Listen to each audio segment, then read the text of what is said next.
네네네 모두 펼쳐드리겠습니다. Surprise! I ain't. All right. Hey, thank you all for coming out.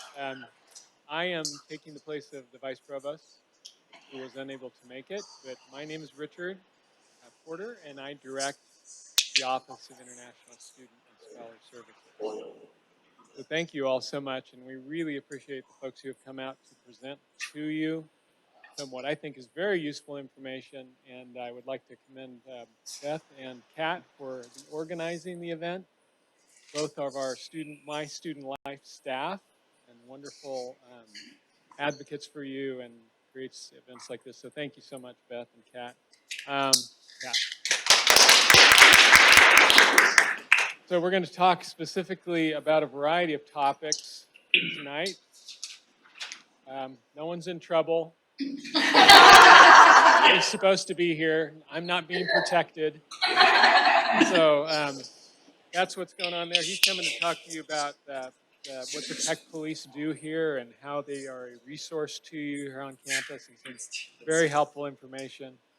Corporal Truong, am I saying that right? Did I do okay? It's my job to mispronounce names. That's what I do most of the day. And then Beth will talk to you about health services, student health services here on campus, health insurance as well. She knows everything about health insurance. Any questions? No. But I can't. And then student conduct, Joanna Green. Yeah. And we've met. It's been a while. Hi again. How's it going? She's the director, excuse me, I'm going to get the title right here for you. Director of Flores. Nope. No, I'm sorry. Just mentioned director of Misconduct. Yes. Thank you very much. Okay. All right. She's going to talk to you about what the Office of Student Conduct does here for you on campus as well, and things you need to be aware of. I guess she's going to talk about how to behave yourself, right? Student conduct. And he's going to talk about how to behave yourself. No, I'm just kidding. All right. My name is Richard Porter. I said that already. And later, I'm going to talk to you about some things that you need to know about some common scams. There's some criminals out there that are targeting international students and calling them and telling them things and claiming to be people they are not, and trying to scare you. So I'll talk to you about that. We put a resource page on our website for that. And then I will answer any questions, additional questions you might have at the end. But for the rest of the night, you don't have to listen to me except for when I talk about scams. Beth will be the moderator of the event tonight. And again, thank you for all of you for coming out. And it's a pleasure to have you here. And thank you for our guests as well. Thank you so much.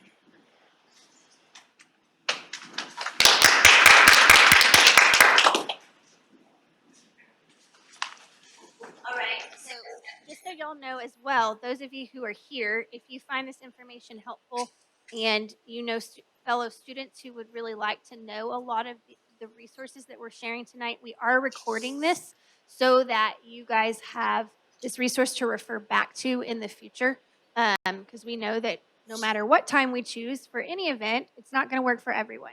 So we like to have stuff like this that covers such important topics to be recorded, so that you guys can access that on our International Student Life YouTube page. So we'll send that out through the weekly newsletter this upcoming week.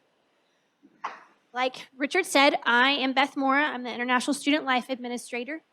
We do a lot of fun things in this office, in our lane within the Office of International Affairs, but we also do cover important topics like what we're covering tonight.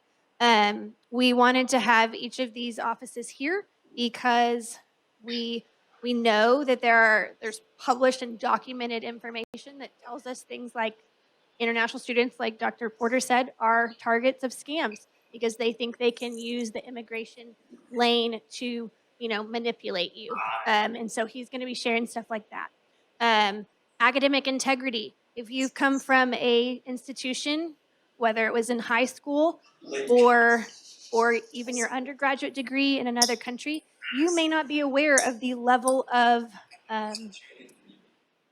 responsibility you have here in the American classroom to document and make sure that you are not plagiarizing. We've had international students who have been victims of getting turned in for plagiarism, not having a clue that they were plagiarizing simply because they didn't grow up in systems that taught them what they should and should not be doing. And so that's why we have JoWana here tonight to kind of talk to you about how to avoid that and some resources to be using that can help you make sure you're not getting to know her in her office. So I'm sure she would love to get to know you, but probably not in that context, if I'm correct, if I would guess. And same goes for the police department. They are here to keep us safe, and so Corporal Truong will be talking to y'all about just the resources available to you and how to maintain your safety, both here on campus as well as within the Lubbock region. All right, so that being said, we're going to let Corporal Truong come on up first. He's actually on patrol, so he is doing kind of double duty for us tonight. So thank you for being here.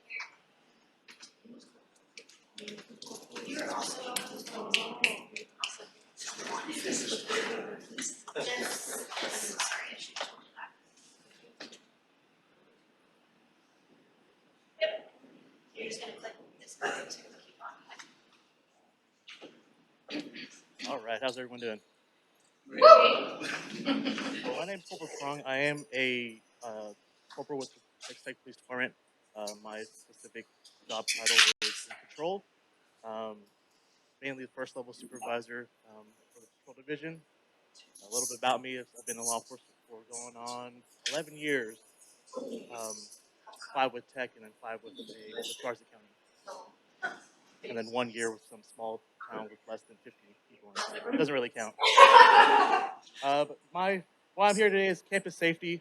A lot of stuff here is common sense, but here mine is common sense details. So the objectives today is going to be a little background on the police department, the blue phones, tech alert, crime on campus, and campus carry.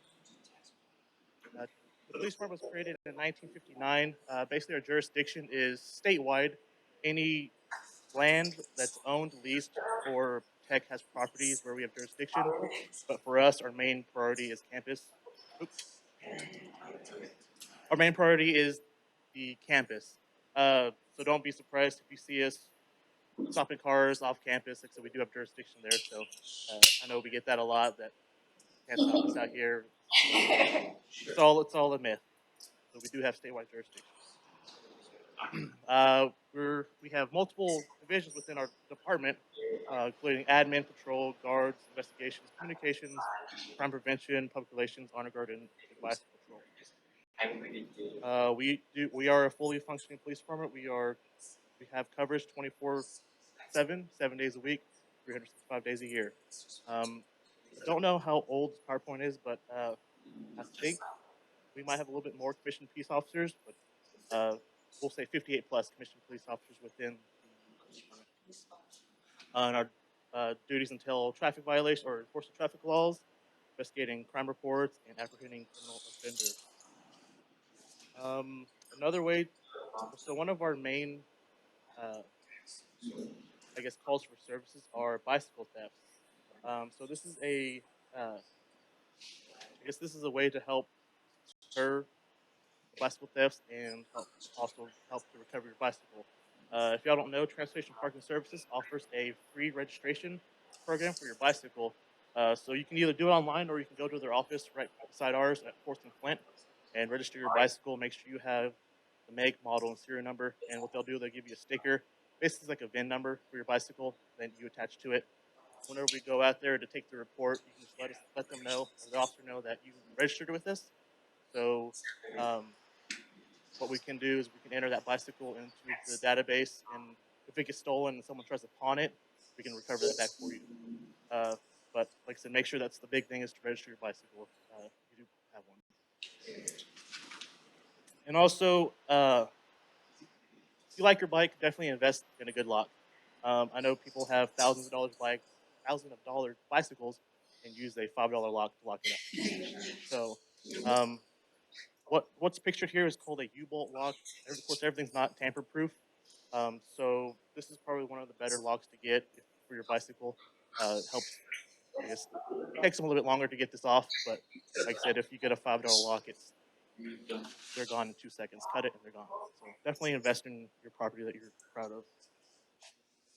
of. Some other programs we offer is we do free fingerprinting, where if you need anything for all students, staff members, and faculties for the university at no charge. Just you need to provide a photo of ID for your prints to be taken. Then also the PD has police officers who are available to give presentations and discuss crime prevention topics such as student or any student, faculty, staff, for instance, theft prevention, robbery prevention, drug, alcohol awareness, dating violence, stalking, etc. We do also do a active shooter presentation. I don't know if some of y'all have been in that class. Definitely one to attend. Get with your department, see if they can get that scheduled for y'all. It's a great presentation to definitely be in. So the next, so of course, I don't know if y'all seen around campus, we have blue phones. So there's actually 3 around this building right now, but there's multiple throughout the whole university. What they are, of course, those are the 2 pictures of what they look like. So it's basically a blue phone, which you press the button and it connects y'all directly to our 911 dispatch, directly at tech. Especially if you have an emergency, if your phone died or something, if you're running, you don't have your phone, and you need emergency help, you just press that button and it connects you directly to our police department. And if anything else, of course, call 911 for emergencies, and then our non-emergency phone number is right there. Not press the blue phone. This is probably an outdated map, but those blue circles are various places where the blue phones are. So within probably half-mile radius, you'll be able to find a blue phone. Some common sense about crosswalks. Of course, make sure you look both ways when crossing the road. Texas is a 2-party at-fault state, so I know usually pedestrians have the right of way, but make sure you're doing your due diligence and you're looking both ways and not on your phone while you cross the street. Of course, that's what they look like. Crosswalks on the right, bike lane is on the left. If you're on a bicycle, make sure you use the bike lane if there's one provided. If not, you're basically, if you're on the road on a bicycle, you do have to obey traffic laws. So if you're on the road, stop at stop signs, stop at red lights. And the next thing is tech alerts. I'm sure y'all have gotten some of these. Make sure, if y'all haven't already, make sure y'all go to the website to sign up for tech alerts. It'll either be a text message, voicemail, or email. It'll notify you either for emergencies, for weather-related, school delays, and then active shooters. And this is in compliance with the Gene Clary campus safety protocol. Like I said, theft is our #1 offense on the campus. So you should remember to lock up your valuables and don't leave anything unattended. Help us out. Help us help you. If leave your valuables out of sight if they're in your car. Of course, make sure you lock your car. Don't leave any valuables unattended. We get people that leave their laptop in the sub, go to get food or something, and come back and stolen. So, like I said, just do y'all's part and help us out, and don't let that person get that easy item. Reporting crimes, suspicious activity, of course, 911 if it's emergency. Then our area code 806-742-3931 for non-emergencies. When you're calling, make sure you get a description of the person, the location, and don't confront the individual. Like I said, we do offer an active shooter presentation, but the main focus on that is the get out, avoid, hide out, deny, and take out, defend. And once you take that, go to that presentation, those will be more in depth on what those mean. And then campus carry. Basically campus carry involves individuals holding a handgun license, maybe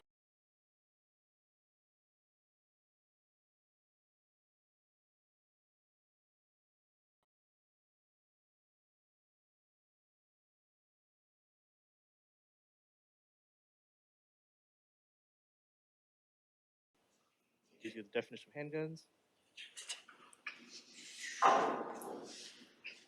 Definitions. And if you do decide to campus carry, there are these signs posted on mostly the exclusionary zones. This one is called the 007 sign, basically just saying that even if you are a license holder, open carry is not permitted inside that building. And this one is 30-6. This one just means in general, like I said, no handguns are allowed in the building, period. Campus carry is not open carry. I know they just opened that law where Texas is an open carry state, but unfortunately, the campus is still, if you do decide to campus carry, it does have to be concealed. And that's pretty much it. Can you talk about how people go, like, can anybody carry a gun on campus because there's campus carry? Can you talk a little bit about, like, contextualize that? Yes, so What that means? the legislature did pass a law which doesn't require individuals to get a handgun license anymore, but unfortunately, well, campus carry, you still have to have a license to carry on campus. Right. It takes quite an extensive effort on the part of the individual. Right, they do have to do some classes, and then they do have to do some range time.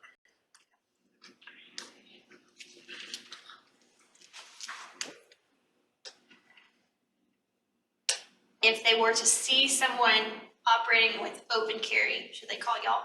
Definitely, yeah. If someone's definitely open carrying, if they don't have a badge next to their gun, definitely call us. We'll go out there and make contact with them to see what's going on. But a lot of times, like I said, if somebody that's open and carrying here on campus, usually they'll have a badge next to them. A lot of our detectives are plainclothes, but they do have their badge and gun on them.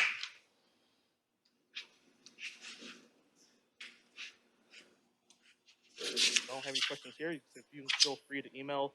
Sergeant Jackson is the one that usually does this. There's his email right there. If you have any police questions, like I said, feel free to email him. He is also one that does the active shooter presentations. So if your department or your office wants to schedule that, it's very good knowledge to have. If something happens, so that's pretty much it.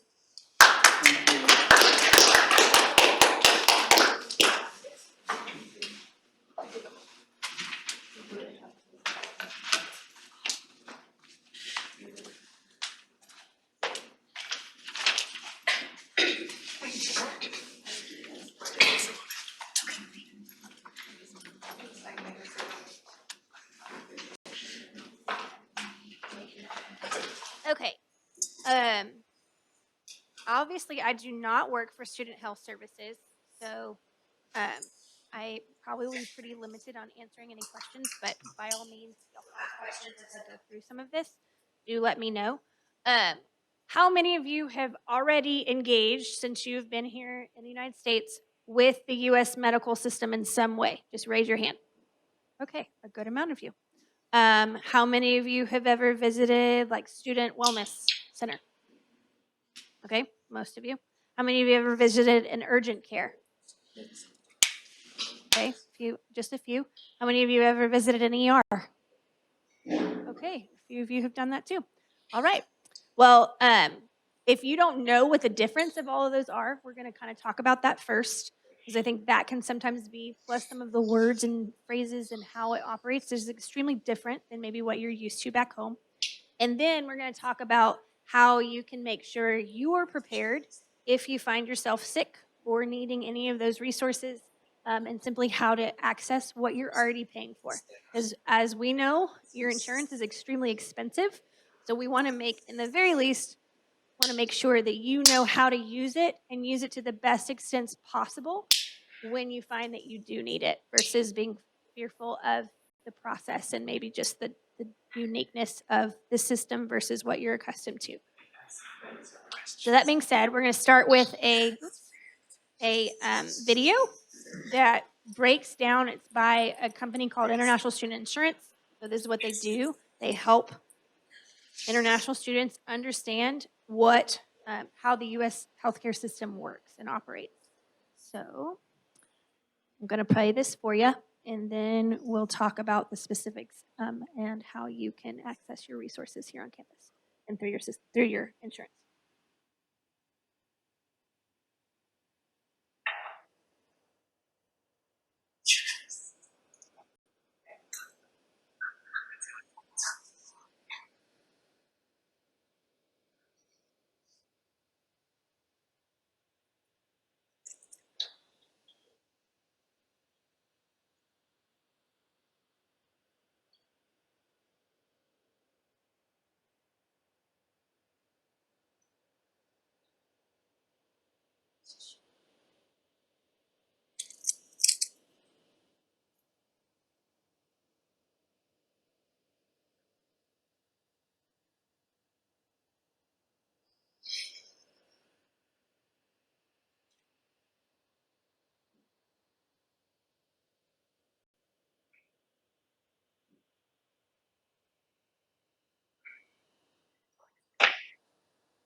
So where should you go last? ER. ER.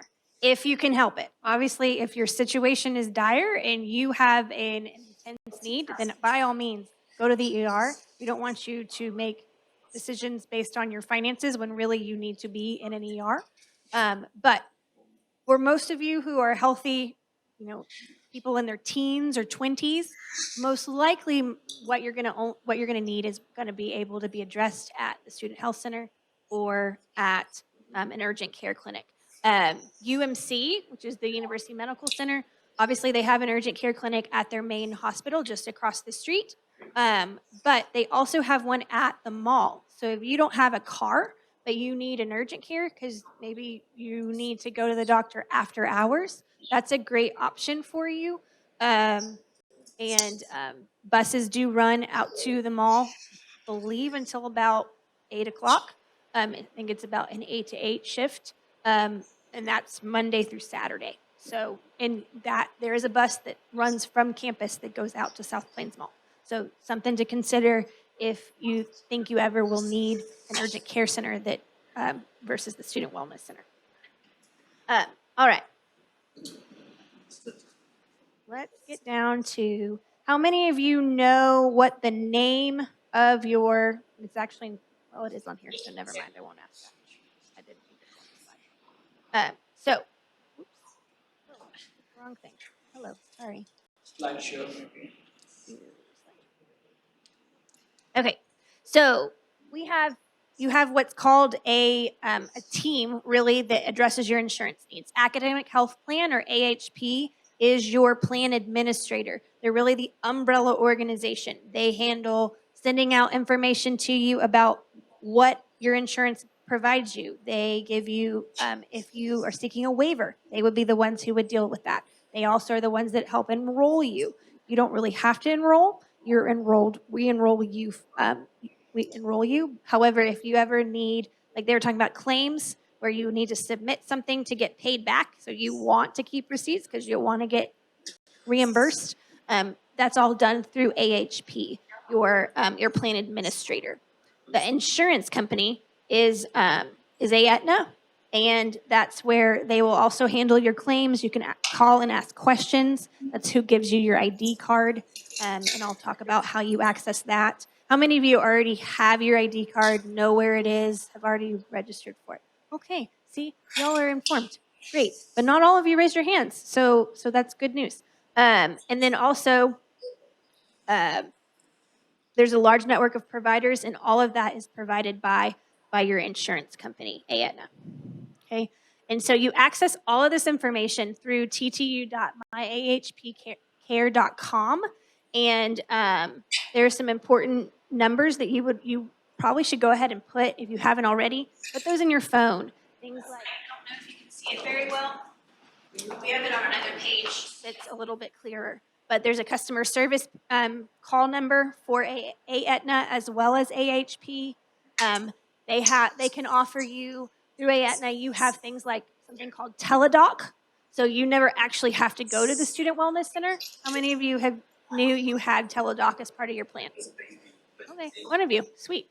So yeah, you don't even have to technically leave your dorm room or apartment if you don't feel like you should, or you're just not up for it. Teledoc is obviously a great option for you if, like I said, maybe you feel like you need to isolate, or it's after hours, on the weekends, things like that, when the Student Wellness Center is not available. They also have longer hours than, it's not 24 hours, but they have longer hours than what the Student Wellness Center offers. So Teledoc is a great resource for you guys to use. They also have a 24-hour nurse line. It's mentioned over there in the far corner, but I have that on another slide that's going to be more easily read. But highly recommend, if you have your ID card already, great. But if you have it only on your phone, I would recommend you also print it out and put it in your wallet, just because we all know phones die. And if somebody, let's say a cop or a paramedic is engaging with you, and for some reason you're not able to communicate, they need to be able to find some insurance information about you, possibly if you're in a medical situation that needs attention. So things like that, really helpful to have in your wallet versus just on your phone. Okay, so how to access your ID card. I'd recommend snapping a picture of this if you don't already have access to this. These are the two. There's technically more ways than this. Also the app, there is an Aetna student health app. So that's another way to access your ID card. But both from your phone or from the web page on a computer. You can access it either of these ways. I'll leave that up there for a second for those of you who may need to take a picture of it. I also have a lot of printouts when we leave and we go get dinner later. Oh, cat's late. Okay, cat's waving at me. I'm like, what's going on? We have some printouts that we've made of some that gives a little bit more detail of what some of these resources are, like the teledoc and like academic emergency services, which I'm about to talk about. So, academic emergency services is probably something you just didn't even know was a thing because you don't really think about it until you maybe need it.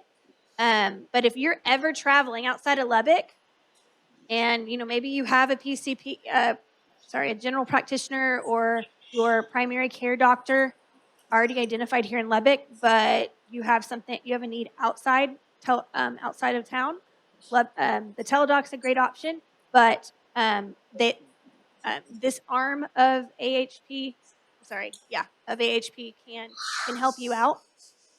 Also, if you're traveling outside the country, just because you've left the U.S., and this could mean even your home country, just because you've left the U.S. does not mean your insurance isn't valid when you're gone, okay? So if you are back home and for some reason could use the support of the insurance company, you can contact them because you have that coverage worldwide, okay? If you are, hopefully none of you are ever in this situation, but if you get deathly sick or you're in a massive accident, they will pay for your family member to come see you and be with you while you're going through that, okay?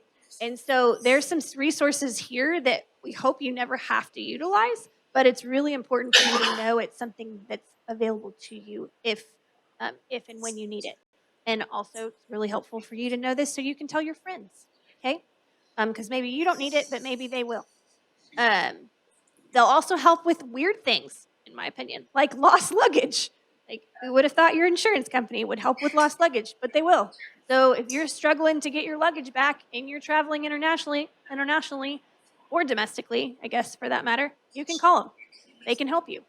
And so there's a lot of stuff around travel where they will support you in ways you maybe didn't know. And this piece right here, we printed out a page that has that on it. They recommend that you actually keep that in your wallet or on your phone. And so we made a printout for you that includes that you can keep on you. Okay, and that gives you an overview and resources, things to call if you find you need the resources that this provides. Beth? Yeah. So for that services, does our visa impact will they check if your H-1B visa or green card or US citizen to give that service Will somehow that have something to do with this support service? I don't think so. It's my understanding, because domestic students get this too, right? So they're not first asking, we'll only provide this if you're this, or this. So because you're a Texas Tech student and enrolled in this program, you have this, no matter what your status is. Okay, good question. Do you need me?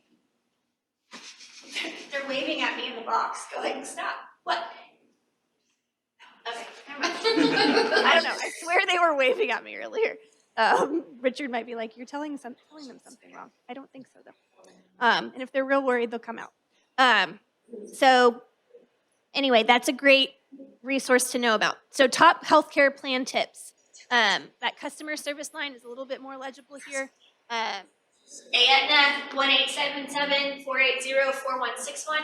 I actually had to doctor this page because AHP sent this to me, but they had the wrong number up there. And I figured it out. So yeah, that's the correct number. They had the AHP line number and not the Aetna line. And they are obviously two different things. So that's the Aetna, your actual insurance company, which is probably most of the time who you're going to be wanting to call. But AHP has a customer care line as well. It may sound weird, but address changes. I am waving now. Okay. Oh, Hi, hi. how are you? I thought you were waving at me. No, I wasn't. Excuse me. So in order to record, you have to have a microphone. Oh, So carry it with you. Thank you. I specifically asked that earlier, and she said it wasn't. So a I big don't deal. think there's anything else recorded. Just Okay. Okay. excuse me. Thank you.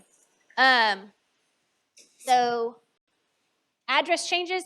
If you are moving, which we know it's quite common for students to be moving quite regularly, but that's important for you to inform your insurance company about, because they are one of the places that are actually going to send you some mail.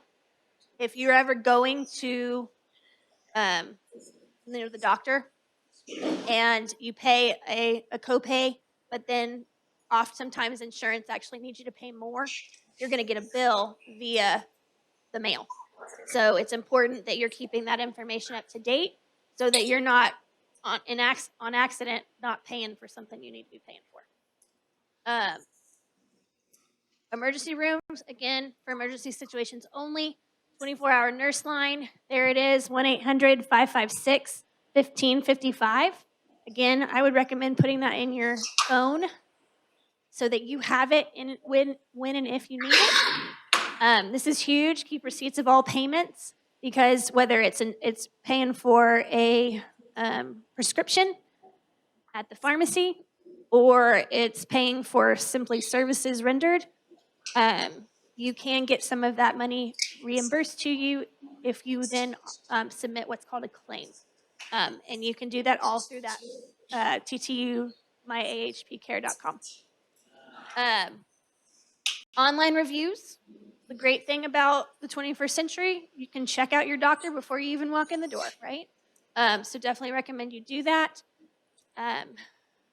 Request generic drugs. It's always going to be cheaper than paying, as much as we like Tylenol and Advil, you can get the same thing without their label and pay a lot less. Same thing, obviously, with prescriptions. Any more information on your plan, all going to be found in that myahpcare.com. TTU.myahpcare.com. Carry that ID card. All right. I've probably shared a lot. Also recommend you take a snapshot of this. And these are those two numbers that are going to be helpful to you if you need to contact either your insurance or your plan administrator. And like I said, I'm by no means an expert in all of this, but do y'all have any questions, maybe even scenarios that you've seen play out that you would love insight on? Yeah, Shuba. How do the process works? Like, thank you. oh, thank you. Yeah. Hi. I think I'm loud enough. Right. Okay. So the question is pretty silly. No such thing. The thing is like how the process works. Like when a student visits the wellness center, then they can't treat that and they refer to a doctor. Right. And so how this overall process works, that's my first question. And second is like, if the appointment date is like really late or something, and the student needs better care for that, how he or she could go through the in-network search of the doctors and so on. So Okay. could you please explain that more? Sure. Thank So you. the first question of like what it was. Essentially, you were asking if it was if you're referred to another doctor, like the wellness center can't help you, and they need the specialization of someone else beyond the wellness center, right? They should know if you're walking in the wellness center. They know that Aetna is your student insurance carrier, right?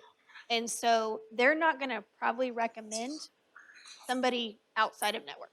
But just having that conversation, you would want to have that conversation with the doctor that's working with you, saying like, hey, I know I need to stay in network.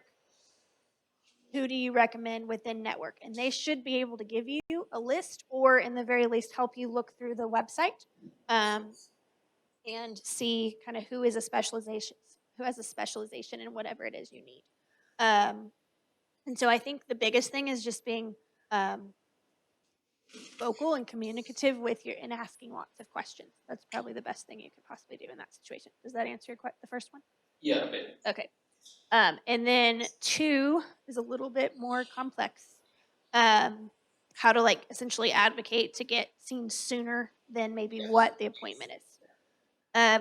I think in that context, at least in my own personal experience, it's just being like advocating for myself and not feeling bad about it because it's about my own personal health, and so calling and saying, hey, like, I know I'm scheduled for this date, however, I really need to see someone sooner.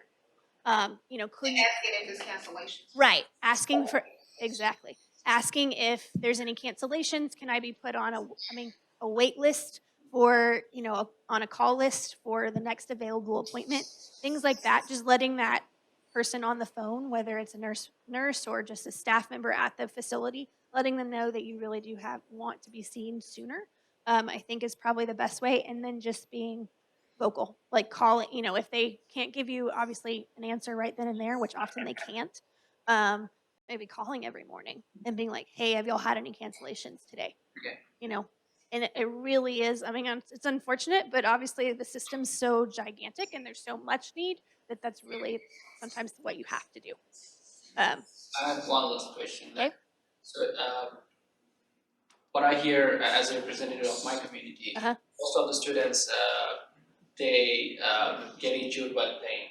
So, and Yes. like often I hear they need an X-ray or an MRI, some other test that's not covered in the insurance or something. So, what's your suggestion on that? Like, and even I saw some students like they're not doing the test because of the expense or those stuff. So, what's your recommendation on that? If the test is not covered in the insurance, then what's your recommendation for that? Sure. Well, everything should be covered in some way. Now, it can be lots of sticker shock. You heard some of the crazy numbers at the beginning of that video. And what's scary about the process, I think, is that often they will send you an initial bill that does not include insurance. And so it's like, it can be really scary because you're seeing a number that you're like, wait, I'm on the hook for that. When often it'll be followed up by, this is how much you owe versus how much the insurance is paying. So there is going to be, like it talked about, there is going to be some sort of out-of-pocket expense, but then there should be, like most systems should have some sort of payment plan option. You should be able to talk with the financial branch of wherever you are to discuss options for payment. And then again, it should follow up. Sometimes the language is not necessarily clear because it's very medical, right? But often it's going to give you a bottom line that's going to look scary, but then later you'll see something that says this is how much you actually owe, and it's typically, it may still be a little bit of sticker shock, but typically significantly less than what the total bill is because insurance is paying for a lot of that. Does that help? Yeah. We definitely wouldn't recommend if a doctor is. I've heard definitely from students before that's like, I didn't want this, but the doctor did it anyway. And I think that's a hard pill to swallow sometimes, and it's actually because they're required by law to do so. If they see something, they have a duty of care to follow through, and sometimes that's maybe not what the patient wants, but they have to follow through on the action that they know they need to do as a medical doctor. And sometimes that unfortunately means some expense, but hopefully it's for good reason, and not just because they're, curious what that x-ray is or whatever. Obviously we're hoping that they're doing what they should and they're ethically only asking for stuff that you really do need. Does that help? Yeah, thank you. So, any other questions? All right, JoWana, you're next. So yeah, this is Joanna Green, and she is director of the Office of Student Conduct. She's going to talk to y'all about academic integrity.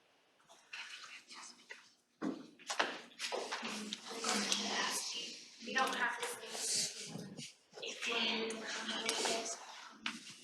Okay, you're welcome to stay right back in there and so on. And then, yes, yep. Hello, how are y'all doing? Wonderful, wonderful. Y'all are here this lovely evening, and so am I. So we'll have a good time together. So we'll keep this in here for now. That works. Okay.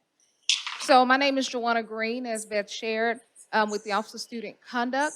Someone else that was going to join me tonight but could not make it is Krista Flores. She's an assistant director in the office. She's under the weather. But if you happen to be referred to our office, that's usually who you'll end up meeting with. Sometimes someone else, but usually it's Krista. So that's why I was hoping she would be able to make it so you can put a face with the name. You can also visit our office when it's not a problem. It doesn't have to be that you're reported for misconduct. Always know that we are a resource. We love to see people come by. We have snacks too. We like to have fun. We talk about hypothetical situations. If you're unclear about something and just want to reach out, just know we're here. So, about the Office of Student Conduct, how many of you all have heard of us before? Cool. And how many of y'all have heard some bad things? How many of y'all have heard it's scary? And it can be scary. You get a letter that's telling you you may have violated university policy and someone wants to speak with you. Don't avoid the letter though. The situation will not go away. So if we send you a letter, usually it's going to come from Maxient, Maxient. It's the software that we use. So usually you'll get an email from Maxient. If you ever have questions about is it real, because we know it's so much going around with spam and clicking things and then people charging you to get your computer back or your phone back. So definitely, if you ever have questions, you can call us to verify if we've sent you something.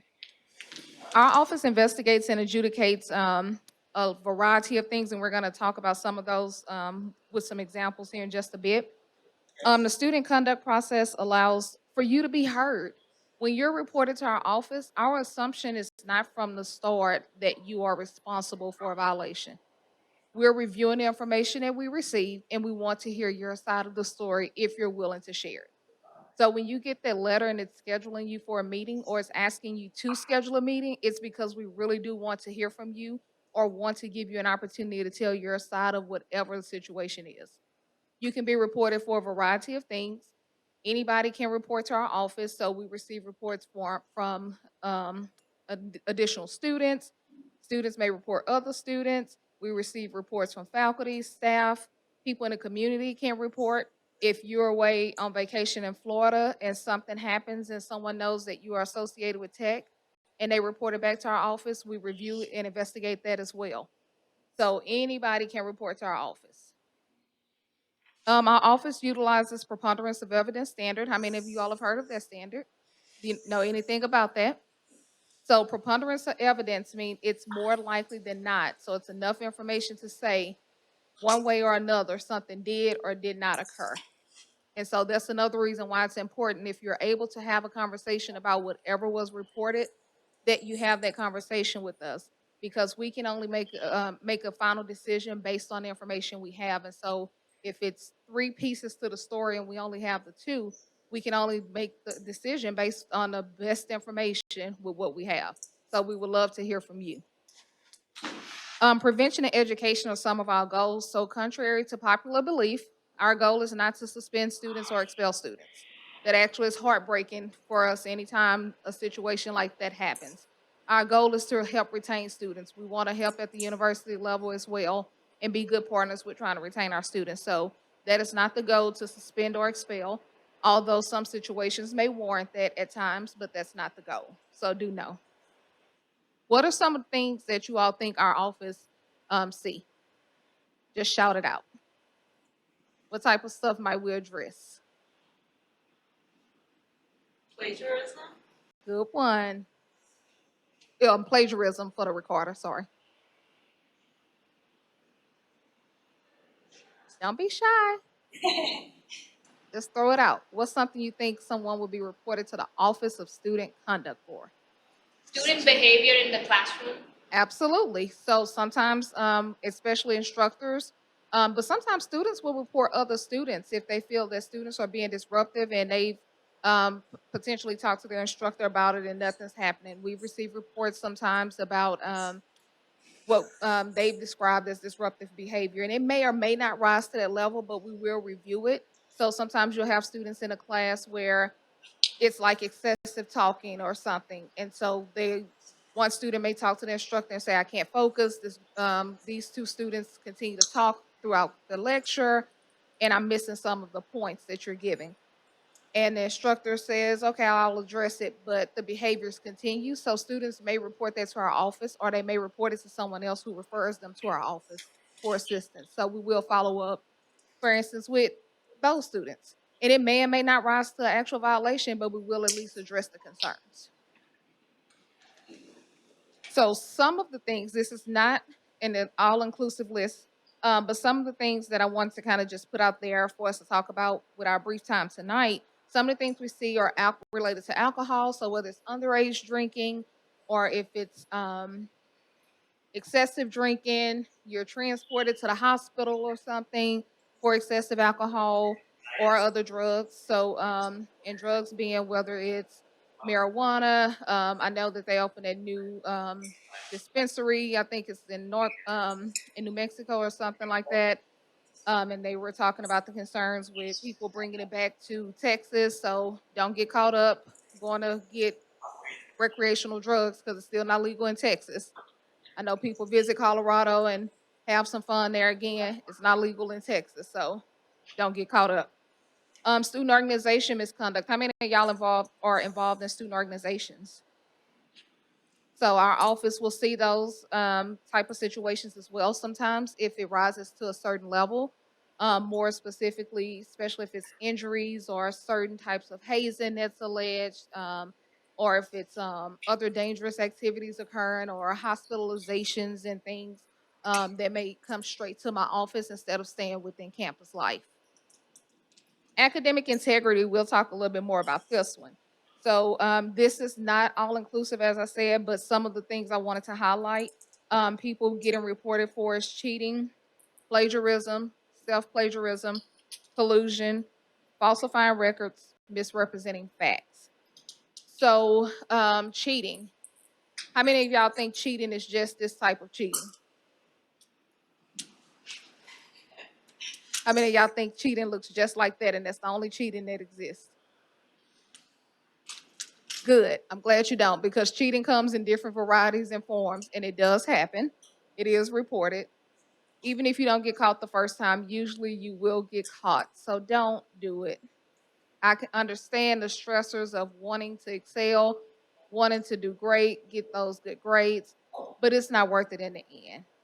You don't want to work an entire semester in a class, for instance, get to your final exam, cheat on your exam or collude with someone on your exam when you're not supposed to be discussing the exam. And then, for instance, you're not successful in a course, so you don't get credit for that exam, and that impacts your overall grade. So you don't want to put yourself in that position. If you need help, ask for help. If you don't get the help from the instructor, see if they have a TA or use one of the university resources, but get the help. Collusion also gets a lot of get referred to our office a lot. Just because you think people don't know, your instructors usually can tell. Sometimes it's a difference in the writing style. You may have written a particular way or answered questions a particular way for the first 3 weeks, but then on quiz 4, all of a sudden you are doing something totally different and you can't explain why it got there except, oh, I just did it and it got better. So then some instructors will say, okay, well, can you demonstrate the technique for me right now? And then you can't. And so we have a problem. And so that's what's reported. And so we go from there with reviewing it. How many of you all use some of these websites like Chegg and all this stuff? Be careful. Chegg, Course Hero, all of that can be good when used the right way, but can also get students caught up. Careful when you're posting material if you're not supposed to be posting material on there. Some instructors have clear statements in their syllabus that says this material is not to be shared online or otherwise. So don't go on and post a question and ask somebody to solve it if the instructor has told you you can't put it on there. Don't go on to the websites looking for solutions to questions or exam problems and things of that nature, or quiz questions, because again, usually instructors will be able to find out and determine it. And so if they don't find it online, many will contact Chegg for as part of the investigation, or ask us to reach out to check, or Course Hero, or whoever it is. So when you're using those online sources, make sure that you're careful. I know some of them have a what they call, I think, a tutoring feature, and it's like you pay the tutor. If your tutor is giving you the answers to your work, I'm not sure that's tutoring though. So make sure they're tutoring you and just guiding you, and not actually doing the work for you. So again, be careful. Falsifying records and misrepresenting facts, that can be whether you are has someone signing in for you, or and then leaving class, or you never were there, or you're signing someone else in. Doctor's notes, we just talked about doctors. If you're ill, go to the clinic. If you can't make it to the clinic, just be honest with your instructor. Falsifying notes is a very serious situation, and the doctors will confirm if you were seen. So if you didn't go to the clinic, you didn't go to the health center, it could be you did not have the finances for it. It could be that you just did not feel up to it. Just be honest with your instructor and ask if they would, give you an extension, or if they'll grant some type of extension or whatever it is. But just be honest up front, so you don't have to try to figure out how to fix a story on the back end. Something else, when you think about academic integrity, the self-plagiarism piece. How many of you all recognize self-plagiarism as a thing? Absolutely. So be careful with the self-plagiarism. Just because you submitted an assignment in, for instance, say History 101, and then you're taking History 302, and you're like, oh, this is similar, I'll just use some of this that I used in 101. You need permission from your instructor for that before you do it, because if it flags for plagiarism, you're going to be referred to the office. So if you're not sure, no, you're all right over there? No. But if you're not sure, always ask. Never depend on your friends and your classmates to tell you what the rules of the classroom are. If you have questions about any directions from your instructor, or need to get clarity on, can we work together? Can we study on this together? Can we do X, Y, and Z? Ask the instructor. Even if it's an email, to ask for clarity. Anything you're not sure about, do not feel like you are a bother to your instructor or your TA, whatever it is. Reach out, ask, so you'll know up front. That way you don't have to say, well, I didn't know. You asked, you got permission, or you asked, you were told no, and then you still violated policy. But either way, you asked. So definitely reach out. Another thing that can be common at times, for I know our international students at times have brought this up. They will say, well, we always share things where we're from, and we exchange work and things of that nature. Again, be careful, because if you're both submitting the same material and you're not supposed to be, we have a problem, right? So make sure we're careful with what we're sharing, how we share it.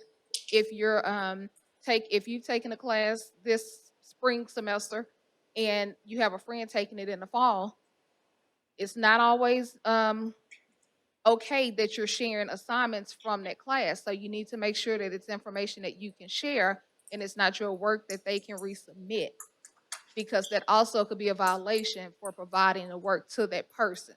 So again, it can happen. So if you aren't sure, just always ask. Just always ask.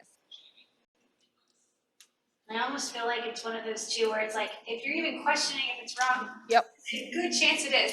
Yep. The comment was, if you're questioning if it's wrong, there's a strong possibility that it is, which is a good thought to have. So again, if you're wondering, can I get away with this? If that's the thought process, will I get caught? Probably should wonder, should I do this? Might be a little tricky for you. So you can contact our office by visiting studentconduct.ttu.edu. You can also call us. You can also visit us. We're in the Student Wellness Center. So where the student health center is, we're in the same building on the second floor. And we like visitors, as I said. So y'all are by student counseling? So yes, we're right on the same floor with student counseling and down the hall. Okay. Yep. Cool. And sometimes we'll walk students down to student counseling, or like walk them by there to show them where it's at. So yeah, absolutely. So what questions do y'all have? I see you thinking. But no, if you, oh, go ahead. So if a student reports another student, will that be confidential? Like the person's identity will be hidden, or will that be revealed? So I didn't hit a very last part, but I think what you asked about, would it be confidential if a student reported another student? Yeah.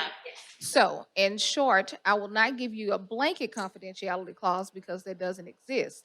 But what we will do is try to keep you confidential if we can. It's situation dependent. So I'll think of an example. So it may be a situation where it was a group message and it's no way to clearly identify who sent us the group message. And so we can keep that anonymous.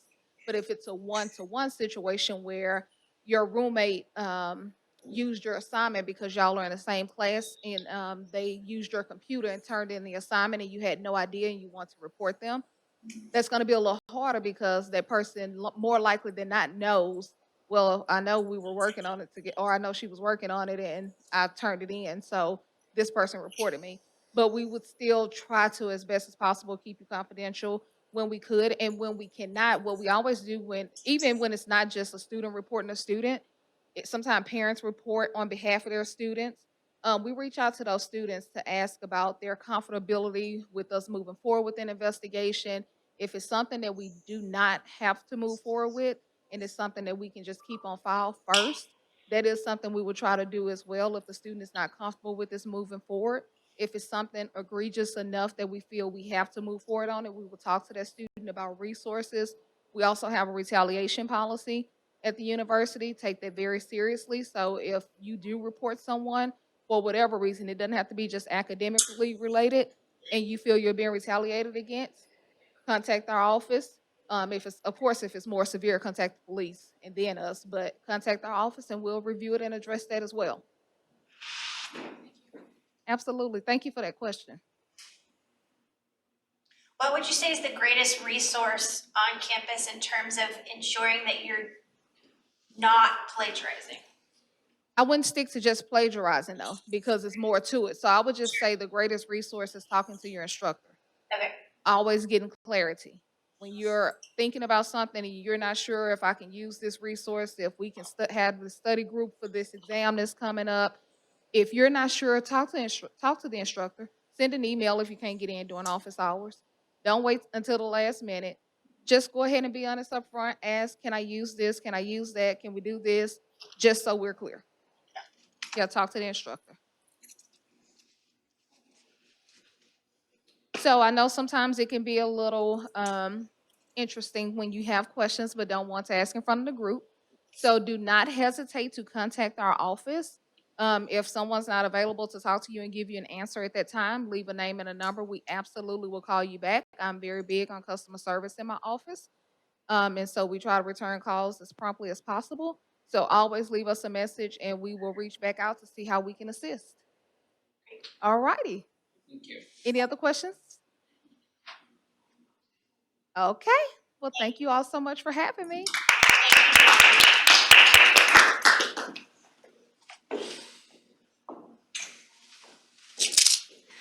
Okay, I know I can't be heard right now according to the recording, but do y'all have any final questions about anything that was covered tonight? Maybe you didn't have a chance to ask an individual person, but it's a lingering question? No? Okay. I will. Thank you, I appreciate it. All right, well, really, now all you'll need to know is that we would appreciate you getting back to us on a brief survey. We'd love to know if future events, what topics you would like to see. We did one in the fall, we had police there, but then we also had student legal services, and that's the attorneys on campus who literally are here to advocate for you. And we had, blanking on who else we had. But there were 4 other offices that were involved that day. So we'd love to know what are some other things you would like to know about important topics like these.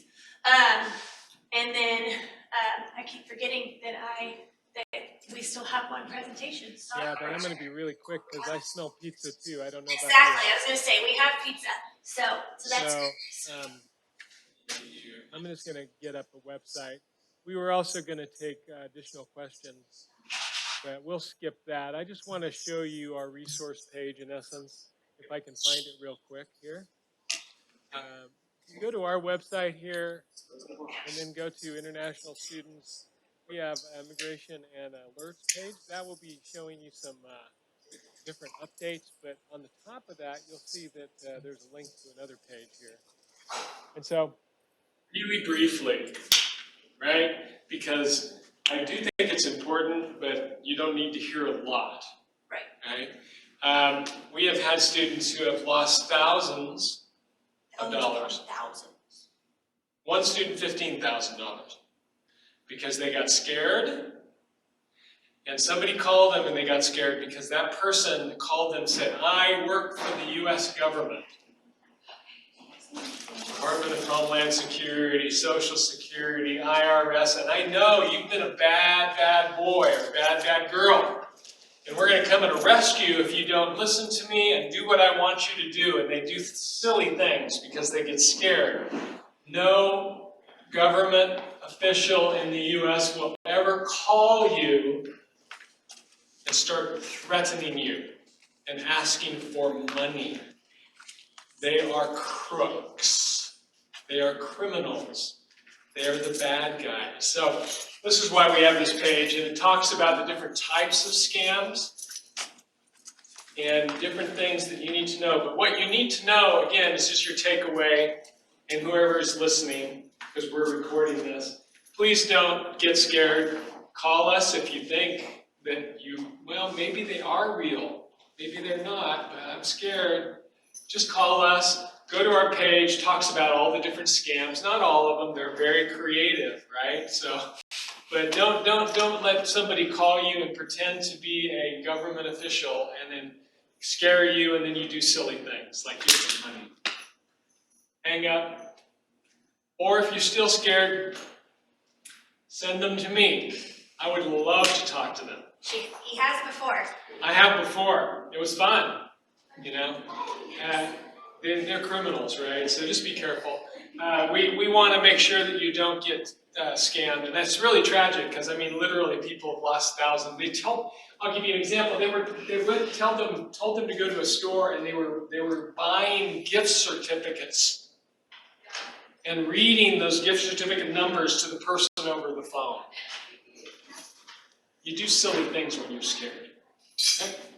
So just be safe and call us. And I'm happy to talk to them, right? Especially. So thank you very much. We had some time at the end for questions, but we really don't need to do that probably unless you do have questions. No? All right. Yeah, pizza. I will introduce you now to the pizza. Oh, is there vegetarian pizza though? There is vegetarian We pizza. always yeah. make sure we have vegetarian for me options and for you. you. So yes, there is pizza Great, guys. outside. Thank you so much for coming. Couple things I did want to cover real quick. Global guides. If you are interested in mentoring new incoming international students, those applications are live. We originally had it scheduled until the 10th, which was Sunday. We've extended that until Tuesday because you do need a, oh my gosh, what's the word? Recommendation. Thank you, recommendation letter. But highly recommend you get involved. It can be grad student, undergrad.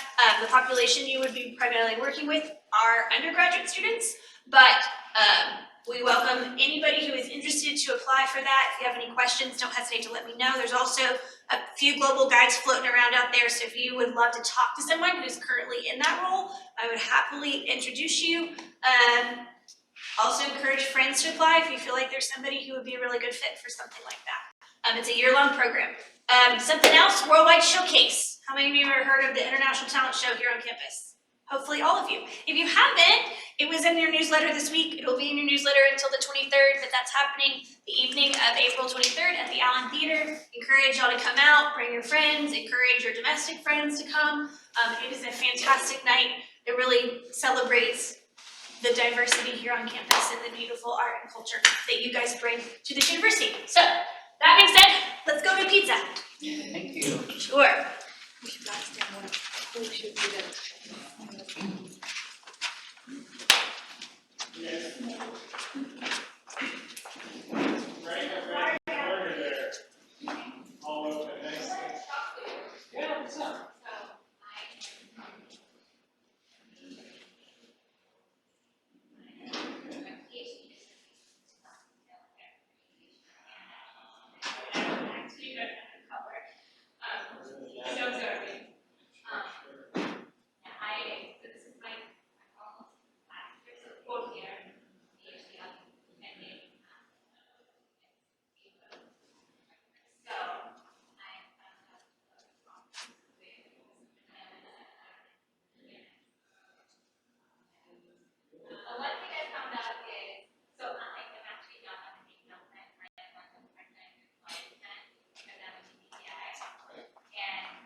They do.